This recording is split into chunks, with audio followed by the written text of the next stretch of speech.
الحمدللہ وحدہ والصلاة والسلام علی من لا نبی بعدہ اما بعد فاعوذ باللہ من الشیطان الرجیم بسم اللہ الرحمن الرحیم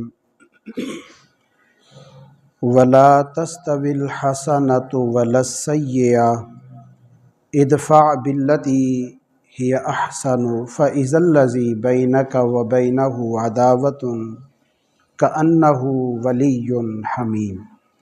صدق اللہ العظیم وصدق رسولہ النبی الکریم الامین الرؤوف الرحیم۔ ان اللہ وملائکتہ یصلون علی النبی یا ایہا الذین آمنوا صلوا علیہ وسلموا تسلیما۔ اللہم صلی علی سیدنا محمد وعلی آل سیدنا محمد وبارک وسلم وصلی علیہ۔ رب اشرح لی صدری ویسر لی امری واحلل عقدۃ من لسانی یفقہوا قولی یفقہوا قولی۔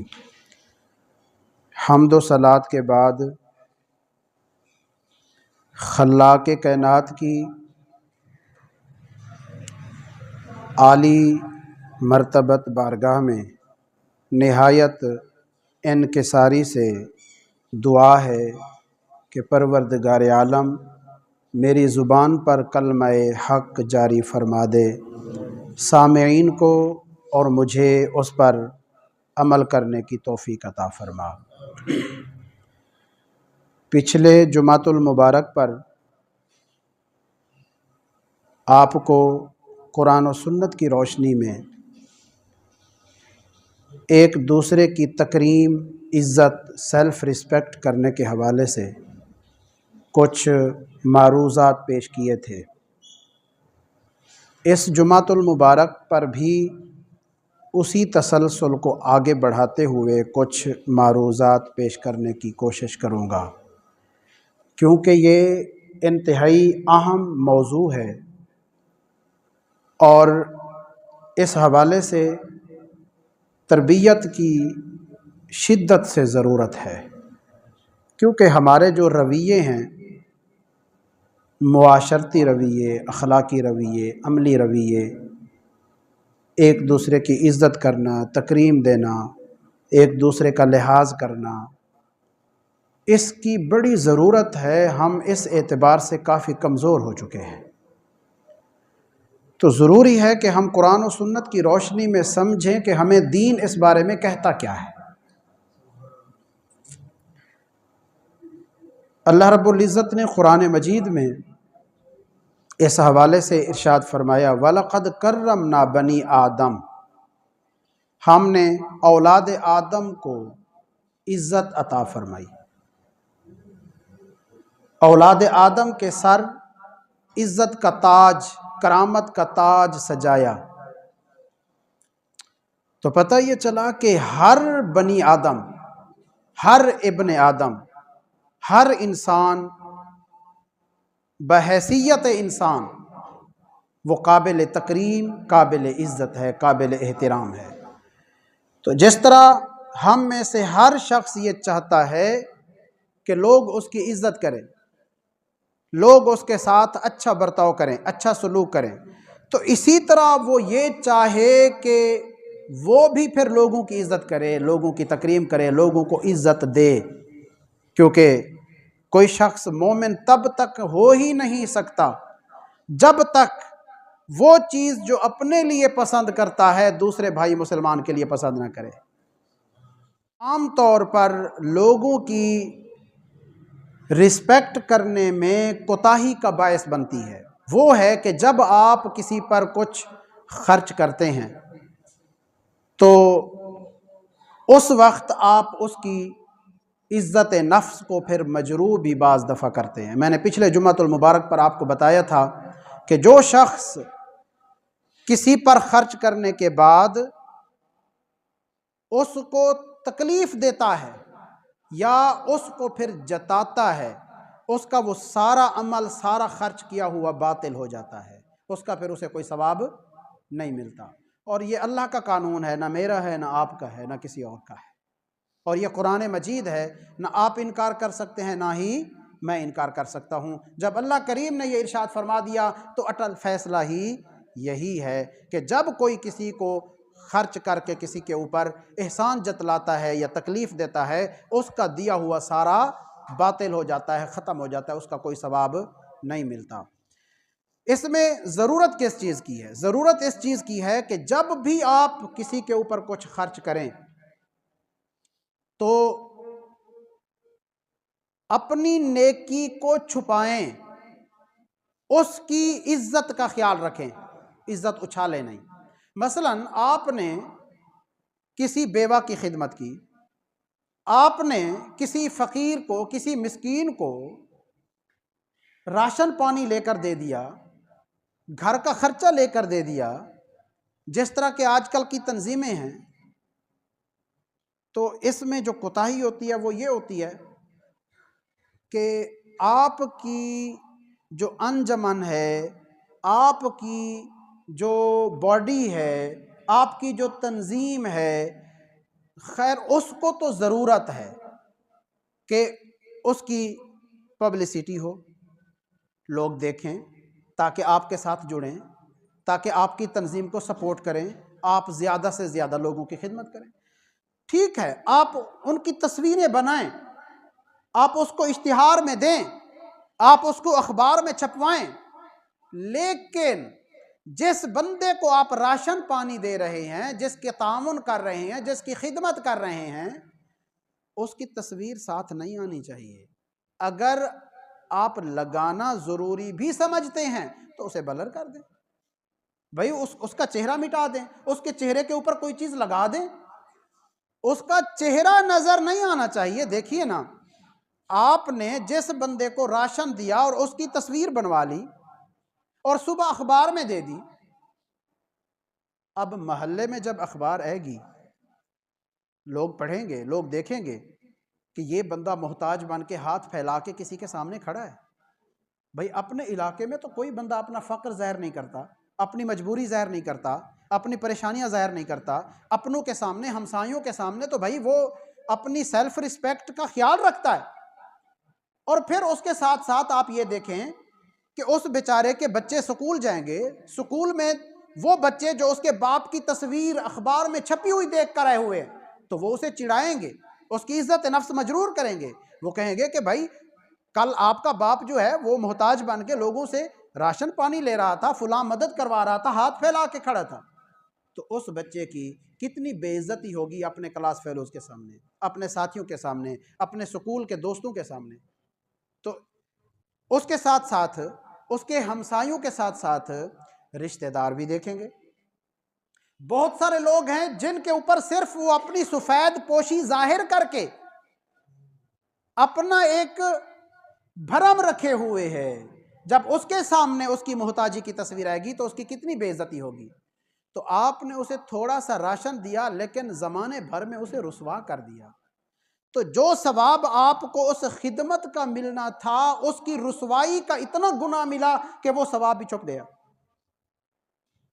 حضرت عبداللہ بن مبارک رضی اللہ تعالیٰ عنہ بڑے جلیل القدر تابعی ہیں۔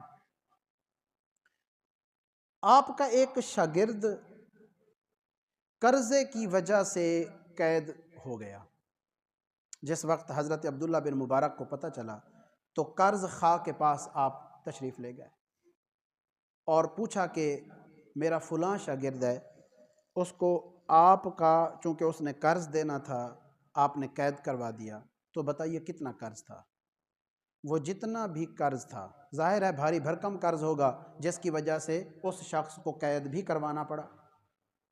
تو حضرت عبداللہ بن مبارک رضی اللہ تعالیٰ عنہ نے وہ سارا قرض اتار دیا اور ساتھ ہی اس بندے سے قسم اٹھوائی کہ جب تک میں زندہ رہوں گا تب تک آپ کسی کو بتائیں گے نہیں کہ اس بچے کا قرض میں نے اتارا ہے، کسی کو بتائیں گے نہیں۔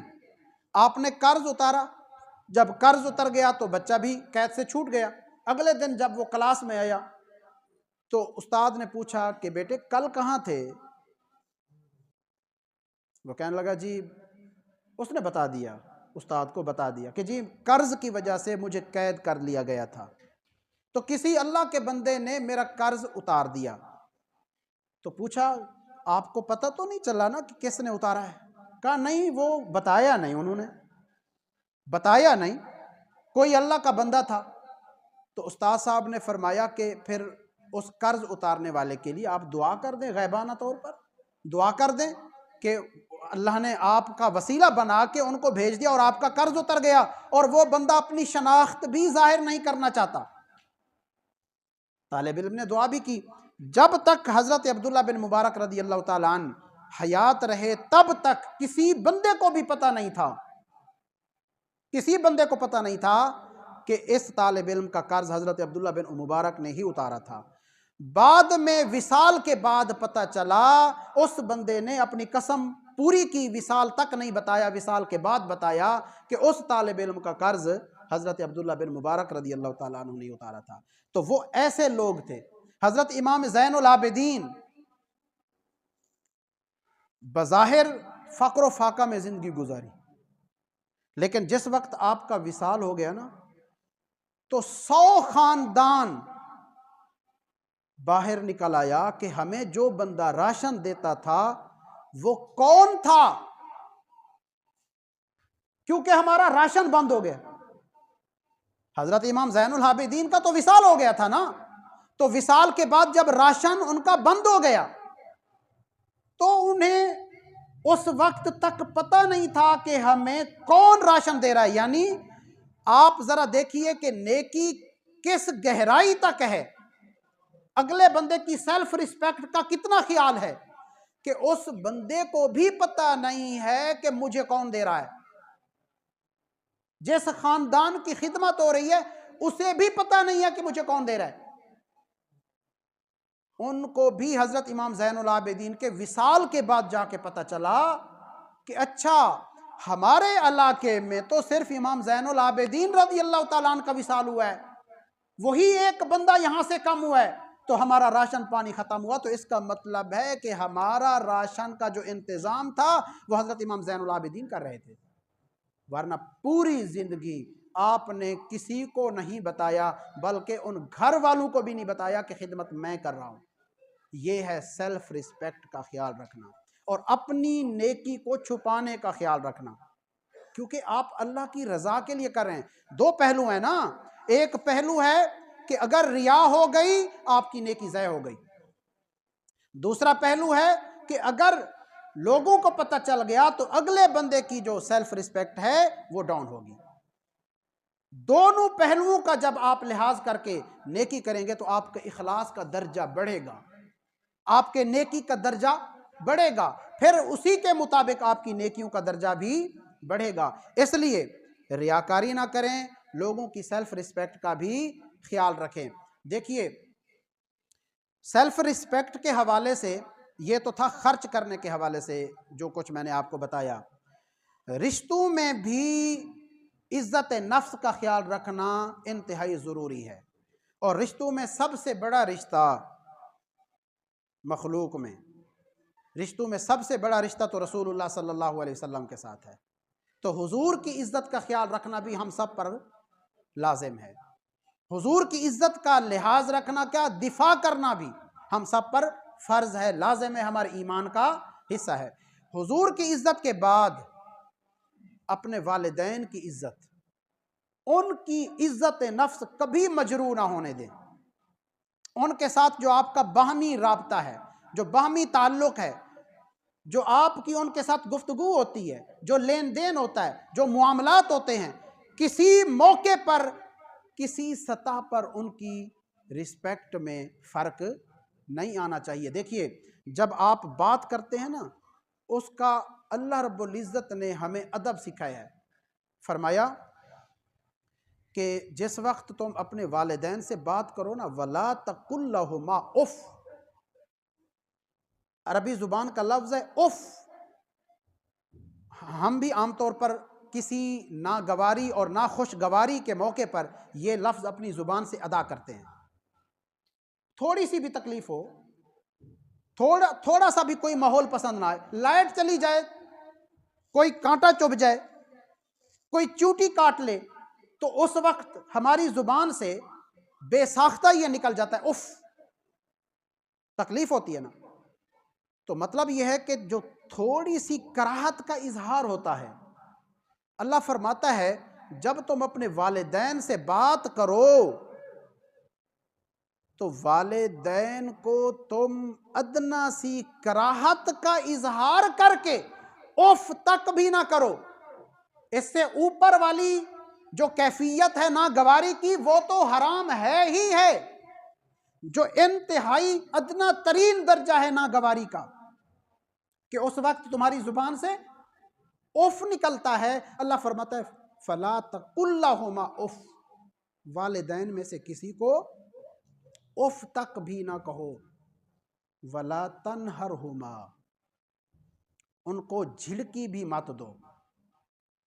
جھڑکی بھی بات بات پہ، بچہ جوان ہے، پڑھا لکھا ہے، والدین بوڑھے ہو گئے ہیں، وہ آج کل کی ماڈرن تعلیم سے واقف نہیں ہیں، حالات سے زیادہ واقف نہیں ہیں، وہ کسی موقع پر کوئی بات ایسی کر دیتے ہیں جو اس جوان کے، اس بیٹے کے مزاج کے خلاف ہے۔ تو بیٹا کہتا ہے ابا آپ تو بوڑھے ہو گئے ہیں، آپ کو تو کسی چیز کا پتہ ہی نہیں ہے، ہر چیز میں آپ انوالو ہو جاتے ہیں۔ اللہ یعذ باللہ، یہ باپ کو جھڑک دیا۔ اللہ فرماتا ہے نہیں، تمہارا پہلا درجہ جو ہے جب بات کرو تو اف تک نہ کرو، وہ بات کریں تمہیں ناگوار گزرے تو تم انہیں جھڑکی مت دو، ولا تنہرہما۔ اور اس کے بعد پھر بطور تاکید اللہ نے آگے فرمایا وَقُلْ لَهُمَا قَوْلًا كَرِيمًا، ان کو تم اچھی بات کرو، نرم بات کرو، اخلاق والی بات کرو، پیار والی، محبت والی، احسان والی، ادب والی بات کرو، ان سے جو تمہارا باہمی گفتگو کا رشتہ ہو انتہائی احترام والا ہونا چاہیے، ان کی سیلف ریسپیکٹ کا تم نے اتنا خیال رکھنا ہے۔ اللہ رب العزت نے والدین کی عزت نفس کا خیال رکھنے کا اس قدر ہمیں تاکید کے ساتھ حکم عطا فرمایا۔ جو باقی رشتے ہیں احادیث میں ان کا بھی بڑی تاکید کے ساتھ ادب کرنے کا اور ان کی عزت نفس کے خیال رکھنے کا حکم ہے۔ جتنے بھی بڑے رشتے ہیں، دیکھیے ہر ایک کے خاندان میں جو بزرگ ہیں وہ ان میں بہت سارے ہوتے ہیں جو کم پڑھے لکھے ہوتے ہیں، ان کی بزرگی کی وجہ سے ان کی بردباری کم ہو جاتی ہے، کمزور ہو جاتی ہے، تحمل مزاجی میں کمزوری آ جاتی ہے، قوت برداشت کمزور ہو جاتی ہے، قوت سماعت کمزور ہو جاتی ہے، قوت گویائی کمزور ہو جاتی ہے۔ تو ایسے موقع پر جوان کو ان ساری کمزوریوں کا لحاظ رکھنا چاہیے۔ اگر ان سے کوئی کوتاہی ہو تو صرف اس لحاظ کی وجہ سے کہ میرا ماموں ہے، میرا چاچو ہے، میرا تایا ہے، میرا بھائی ہے، میرا فلاں رشتہ دار عزیز ہے، میری خالہ ہے، میری پھپھی ہے، اس رشتے کی وجہ سے ان کی عزت نفس کو مجروح نہ کریں، ان کو جھڑکی مت دیں، ان کے سامنے اونچا مت بولیں، ان کو ڈانٹیں مت، ان کو ٹوکیں مت، بلکہ ان کو آپ ایک رعایتی پہلو دیں، ایک رعایتی انداز اختیار کریں، ان کے سامنے اپنے کندھوں کو جھکائیں، ان کو عزت دیں، ان کو احترام دیں۔ ایک بات آپ کو ایک بار سمجھ نہ آئی 2 بار پوچھیں، ان کو اگر آپ کی بات ایک دفعہ سمجھ نہیں 2 بار بتائیں، 10 بار بتائیں، پیار سے سمجھائیں۔ اللہ رب العزت کے پیارے رسول صلی اللہ علیہ وسلم نے ہمیں رشتوں کا لحاظ رکھنے کا اس قدر حکم فرمایا ہے، ادب سکھایا ہے کہ تم اپنے رشتوں کا خیال رکھو، حتیٰ کہ صلہ رحمی کو اس قدر تاکید کے ساتھ بیان کیا گیا ہے اور قطع رحمی کی اس قدر مذمت کی گئی ہے کہ اگر کوئی شخص صلہ رحمی اپنے رشتوں کے ساتھ نہیں کرتا اس سے اللہ بھی راضی نہیں ہے، وہ جنت میں بھی نہیں جائے گا، اور جو قطع رحمی کرتا ہے اللہ کی ناراضگی اور غضب اٹھاتا ہے۔ لہٰذا یہ جو صلہ رحمی ہے یہ دراصل سیلف ریسپیکٹ ہے، یہ جو قطع رحمی ہے یہ دراصل کسی کی سیلف رسپیکٹ کا خیال نہ کرنا ہے، اور اس میں کون کون سی چیزیں آتی ہیں، کن کن چیزوں کا خیال ہے، کن کن چیزوں کا لحاظ ہے، تو یہ ساری چیزیں صلہ رحمی کے اندر ہی آتی ہیں۔ اللہ رب العزت نے اور اس کے پیارے رسول صلی اللہ علیہ وسلم نے ہمیں اس چیز کا خاص اہتمام کے ساتھ، تاکید کے ساتھ حکم فرمایا ہے کہ تم اپنے رشتوں میں سیلف رسپیکٹ کا خیال رکھو۔ اسی طرح ہمارا ایک تعلق معاشرے میں مالک اور نوکر کا بھی ہے، مالک اور نوکر کا، یہ بھی ہمارا ایک تعلق ہے۔ ہم میں سے کئی لوگ ہیں جن کے ماتحت لوگ کام کرتے ہیں، ملازمین ہیں، یا کسی آفس میں آپ کام کرتے ہیں، آپ افسر ہیں، آپ کے ماتحت ایک عملہ دیا ہوا ہے، وہ آپ کے ماتحت کام کرتا ہے۔ تو کوئی شخص اگر آپ کے ماتحت کام کرتا ہے، اس کا یہ مطلب قطعاً نہیں کہ اس کی کوئی عزت نفس نہیں ہے۔ اس میں بہت زیادہ کوتاہی کی جا رہی ہے۔ جو افسر ہوتا ہے، جو سردار ہوتا ہے، جو مالک ہوتا ہے، وہ یہ سمجھتا ہے کہ عزت صرف میری ہے، ان کی کوئی عزت نہیں ہے۔ نہیں، سنیے اس حوالے سے اللہ کے پیارے رسول صلی اللہ علیہ وسلم نے کیا تاکید فرمائی۔ حضرت ابو ذر غفاری رضی اللہ تعالی عنہ، آپ ایک جگہ پر تشریف فرما ہیں، آپ کے ساتھ آپ کا غلام بھی ہے۔ اس وقت جو غلام ہوتا تھا وہ زر خرید غلام ہوتا تھا۔ آج کا ملازم اس جیسا نہیں ہوتا، وہ اس کے اوپر مالک کو زیادہ قوت تصرف حاصل ہوتا تھا، اختیار ہوتا تھا، مالک اس کا زیادہ تصرف رکھنے کا حق رکھتا تھا۔ آج کا جو ملازم ہے وہ اس کے مقابلے میں بہت کم درجے کا سمجھ لیں کہ زیر تصرف ہے مالک کے۔ میں بات کر رہا ہوں اس غلام کی جو اس درجے کا غلام تھا۔ حضرت ابو ذر غفاری رضی اللہ تعالیٰ عنہ ایک جگہ تشریف فرما ہے، آپ کا غلام بھی وہاں موجود ہے۔ جو لباس، جتنا قیمتی جبہ حضرت ابو ذر غفاری نے پہنا ہوا ہے، اسی طرح کا ان کے غلام نے بھی پہنا ہوا ہے۔ اب ایک شخص آتا ہے، وہ آ کے پوچھتا ہے کہ یہ کیا حضرت، آپ نے جو جبہ پہنا ہے جتنا مہنگا اور جس طرح کا، اسی طرح کا آپ کے غلام نے پہنا ہوا ہے، تو آقا اور غلام میں کیا فرق ہوا؟ آپ نے فرمایا کوئی فرق نہیں ہے، آقا میں غلام میں کیا فرق ہے؟ سنیے، فرمایا کہ ایک دفعہ ایسا ہوا کہ میری ایک شخص کے ساتھ لڑائی ہو گئی، تو تکرار ہو گئی، اور وہ شخص ایک غلام تھا۔ ان کی مراد حضرت سیدنا بلال رضی اللہ تعالی عنہ تھے۔ ان کے ساتھ حضرت ابو ذر غفاری کی تکرار ہو گئی، تو انہوں نے شکایت کر دی حضور علیہ الصلوۃ والسلام کی خدمت میں۔ اب میرے آقا علیہ الصلوۃ والسلام نے حضرت ابو ذر غفاری رضی اللہ تعالی عنہ کو فرمایا یہ جو تمہارے غلام ہیں، سنیے، فرمایا یہ جو تمہارے غلام ہیں یہ تمہارے بھائی ہیں۔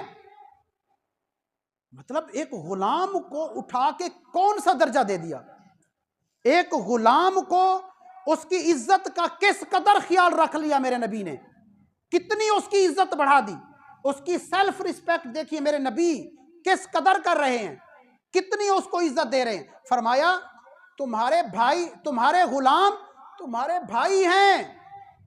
اس کے بعد فرمایا جو تم کھاؤ اس کو وہی کھلاؤ، جو تم پہنو اس کو وہی پہناؤ، اور ان کو ان کی طاقت سے زیادہ کام نہ دو۔ اگر ان کی طاقت سے زیادہ کام دے دو تو پھر ان کے ساتھ شامل ہو کے کام کروا لو۔ اب ذرا آپ اندازہ کر سکتے ہیں، یہ ایک غلام کے حقوق میرے نبی بتا رہے ہیں، ایک غلام کی عزت کا اس قدر خیال رکھ رہے ہیں، ایک غلام کو معاشرے میں اتنی عزت دے رہے ہیں۔ جب ایک غلام کو میرے نبی اتنی عزت دے رہے ہیں تو آزاد کی پھر کتنی عزت ہوگی؟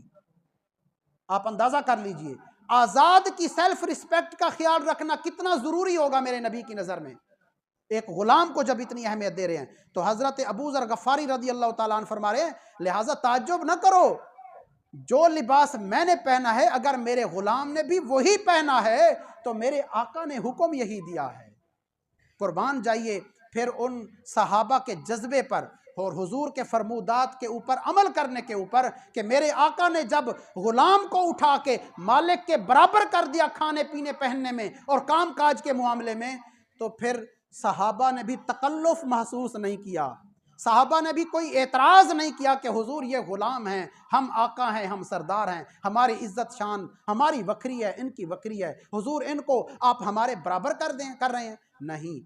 تو میرے بھائی جب غلام کا یہ مقام ہے تو آپ کے تحت آپ کے زیر تصرف آپ کے زیر ملک کام کرنے والے خادم کی بھی رسپیکٹ ہے، اس کی بھی عزت ہے۔ ایسا نہیں ہے کہ بات بات پر اس کی عزت نفس کو آپ مجروح کر دیں، بات بات پر اس کو تانے دیں، بات بات پر اس کو گالی دیں، بات بات پر اس کو زد و کوب کریں، نہیں، بلکہ ان کی بھی ویسے ہی تکریم کرنی ہے جیسے دوسرے لوگوں کی تکریم کی جاتی ہے، ان کا بھی ویسے خیال رکھنا ہے جیسے دوسرے لوگوں کا خیال رکھا جاتا ہے۔ حضرت انس فرماتے ہیں 10 سال میں نے حضور کی خدمت کی ہے، 10 سال میں ایک مرتبہ بھی میرے نبی نے مجھے نہیں جھڑکا، ایک مرتبہ بھی نہیں ڈانٹا۔ وہ تھے بھی بچے، غلطیاں نہیں کرتے ہوں گے، نقصان نہیں کرتے ہوں گے، کیا ایسا نہیں ہے کہ حضور کام بتاتے ہوں گے اور وہ نہ کر سکتے ہوں گے؟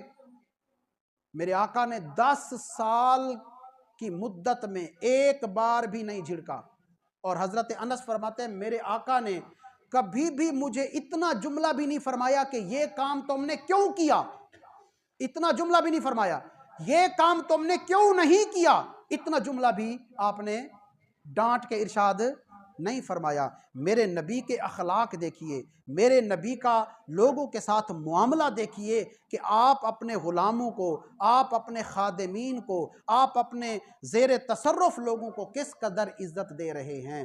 تو میرے بھائی اپنے نبی کی اس سنت پر عمل کیجئے، اپنے اندر اس سنت کو بیدار کیجئے اور لوگوں کی سیلف رسپیکٹ کا خاص خیال رکھا کیجئے۔ اللہ رب العزت ہم سب کو عمل کی توفیق عطا فرمائے۔ وآخر دعوانا الحمدللہ۔